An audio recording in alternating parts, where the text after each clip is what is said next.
Hi guys, welcome back to my channel.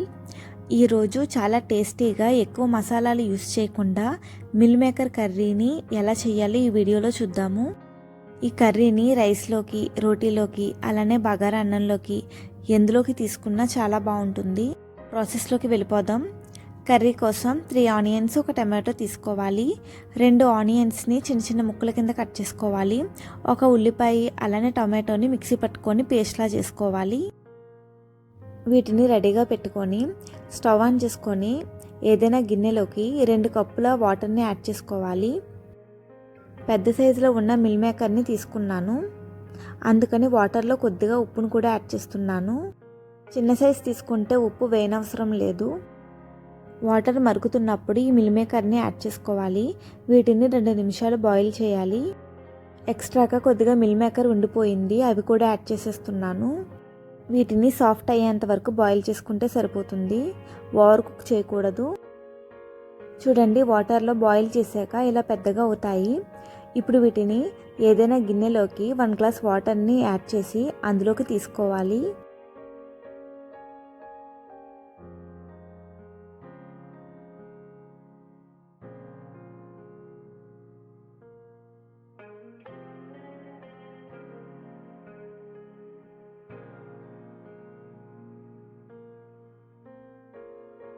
Normal వాటర్లో వేయడం వలన చెయ్యి కాలిపోకుండా వీటిని ఇలా ప్రెస్ చేసి వేరే ప్లేట్లోకి తీసేసుకోవచ్చు. ఇందులోని వాటర్ మొత్తం తీసేయాలి. మరి చిన్న సైజు కాకుండా ఈ సైజులో మిల్ మేకర్ని తీసుకుంటే మటన్ తిన్న ఫీలింగ్ వస్తుంది. చూడండి, మిల్ మేకర్ ఇలా సాఫ్ట్గా ఉంటే కర్రీ బాగుంటుంది. ఇప్పుడు మళ్ళీ స్టవ్ ఆన్ చేసుకొని కడాయిలోకి 2 టేబుల్ స్పూన్స్ ఆయిల్ యాడ్ చేసుకోవాలి. ఆయిల్ వేడయ్యాక కొద్దిగా మసాలా దినుసులు యాడ్ చేయాలి. ఇవి కొద్దిగా ఫ్రై అయ్యాక మనం కట్ చేసి పెట్టుకున్న ఉల్లిపాయ ముక్కలు యాడ్ చేసుకోవాలి. 3 పచ్చిమిరపకాయలు అలానే ఒక రెమ్మ కరివేపాకు కూడా యాడ్ చేయాలి.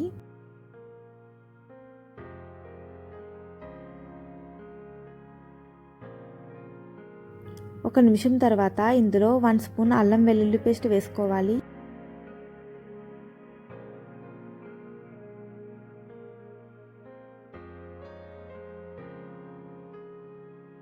అల్లం వెల్లుల్లి పేస్ట్ కొద్దిగా ఫ్రై అయ్యాక మనం మిక్సీ పట్టుకున్న టొమాటో పేస్ట్ను కూడా వేసుకొని బాగా ఫ్రై చేసుకోవాలి. అల్లం వెల్లుల్లి సరిగ్గా ఫ్రై అవ్వకపోతే కర్రీ టేస్ట్ బాగుండదు. ఫ్లేమ్ని మీడియంలో పెట్టుకొని ఇందులోని వాటర్ అంతా ఇంకిపోయేంత వరకు ఫ్రై చేసుకోవాలి.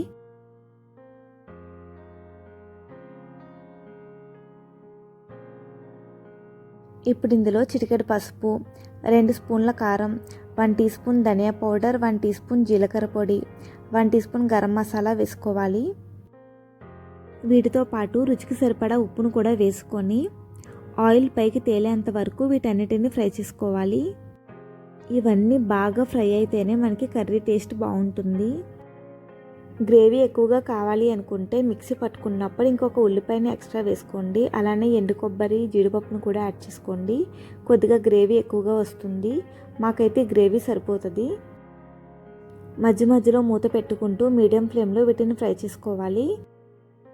చూడండి, ఇలా బాగా ఫ్రై అయ్యాక ఇప్పుడు ఇందులో మిల్ మేకర్ని వేసుకోవాలి. ఈ మసాలా మొత్తం మిల్ మేకర్కి పట్టే విధంగా బాగా కలుపుకొని 2 నిమిషాలు ఫ్రై చేసుకోవాలి. కర్రీలో నేను మిల్ మేకర్ని ఎక్కువగానే వేశాను. టేస్ట్ చాలా బాగుంటాయి, మటన్ లానే అనిపిస్తుంది, చక్కగా తినేయచ్చు. బాయిల్ చేసేటప్పుడు కొద్దిగా ఉప్పు వేయడం వలన అస్సలు చప్పగా ఉండదు, చాలా బాగుంటాయి.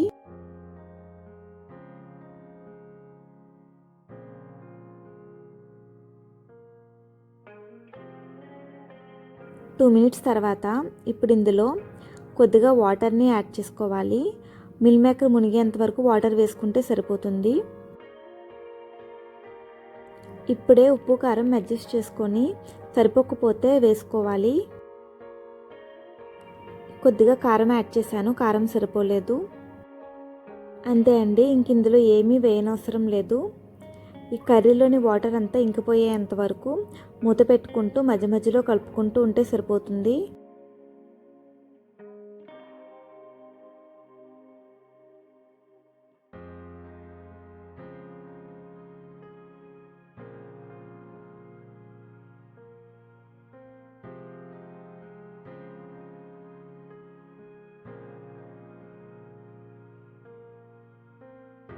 చూడండి, ఇలా ఉన్నప్పుడు స్టవ్ ఆఫ్ చేసేసుకుంటే బగారా రైస్లోకి పర్ఫెక్ట్గా ఉంటుంది.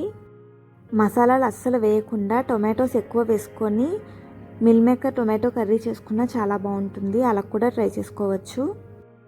నేనైతే కర్రీని ఇలానే చేస్తాను. నచ్చితే ట్రై చేయండి. ఈ మిల్ మేకర్ కర్రీ మీకు నచ్చితే ఒక లైక్ ఇవ్వండి.